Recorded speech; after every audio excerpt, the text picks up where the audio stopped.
Dans cette seconde partie de vidéo, nous allons détecter avec l'Oryx. Je vais utiliser les programmes d'usine QuenFast et QuenDeep.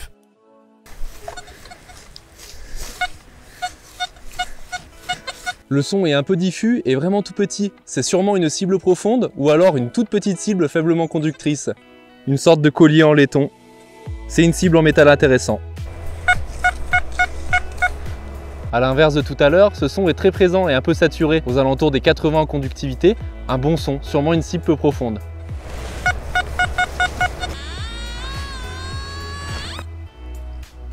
C'est bien une grosse cible peu profonde, une douille de carabine utilisée pour la chasse. Il est impossible de discriminer ce genre de cible sans louper des belles trouvailles. Que ce soit de l'alu ou du laiton, vous serez obligé de creuser ce genre de son, car dans la même tranche de conductivité, vous avez des trouvailles très intéressantes. Vous vous demandez sûrement quel programme choisir entre le QuenFast et le QuenDeep. C'est très simple, il suffit d'écouter votre appareil.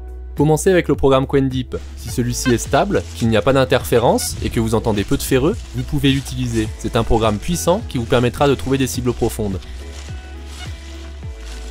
Au contraire, s'il est instable et que vous entendez beaucoup de sons, qu'ils soient parasites ou ferreux, vous avez tout intérêt à utiliser le programme QuenFast. Celui-ci est plus sélectif et vous permettra de trouver des cibles proches de ferreux. Vous gagnerez également en stabilité, ça vous évitera d'avoir trop d'interférences qui pourraient gêner votre analyse. On a un gros ferreux ici, un son hachuré et saturé. Et juste en dessous,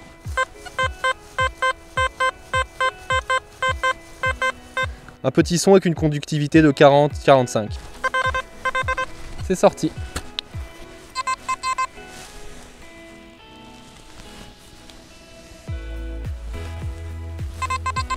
Génial. Une monnaie.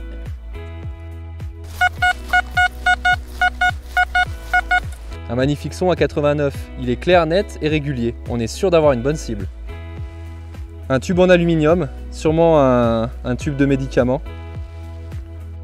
Le Deus et l'Oryx sont tous deux des détecteurs très performants. Si vous voulez un détecteur simple et que vous n'avez pas l'utilité de nombreux réglages, je vous conseille l'Oryx. Il a plusieurs programmes d'usine qui vous permettront de faire face à la majorité des situations et vous pouvez tout de même modifier les principaux réglages. Si par contre vous êtes perfectionniste et que vous voulez pouvoir adapter le moindre petit réglage à votre terrain, le Deus sera la meilleure option. On a de nombreux ferreux juste ici.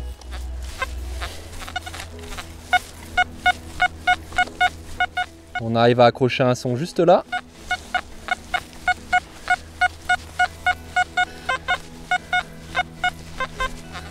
Mais lorsqu'on tourne autour, on entend bien qu'il hachure et on entend beaucoup de sons graves.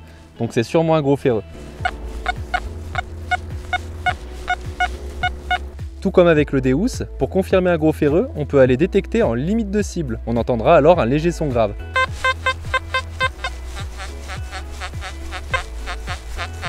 Et voilà, c'est sorti, un gros ferreux. Que ce soit avec le Deus ou l'Oryx, avec un petit peu d'expérience, vous arriverez très facilement à reconnaître un gros ferreux.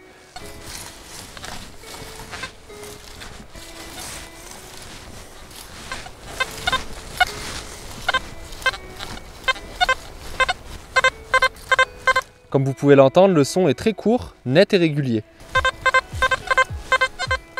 On va regarder. La cible est sortie.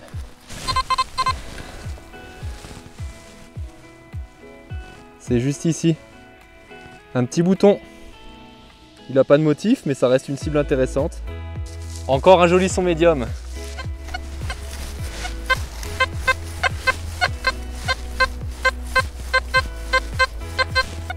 C'est un peu bizarre, on a un son médium aux alentours des 35-40, c'est assez instable.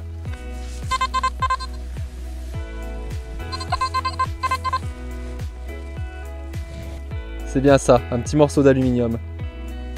C'est le genre de déchet qu'on est vraiment obligé de creuser parce que c'est dans la même plage de conductivité que certaines monnaies.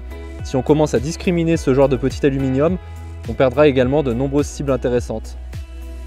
Comme vous avez pu le voir, il y a de nombreux avantages à utiliser l'Oryx ou le Deus pour débuter. Tous deux conviennent à des utilisateurs confirmés, mais grâce à leur programme d'usine, ils sont également adaptés aux débutants. Je vous invite à vous abonner à la chaîne XP Metal Detector France, ça vous permettra de ne pas louper les prochaines vidéos. Bonne détection et à bientôt!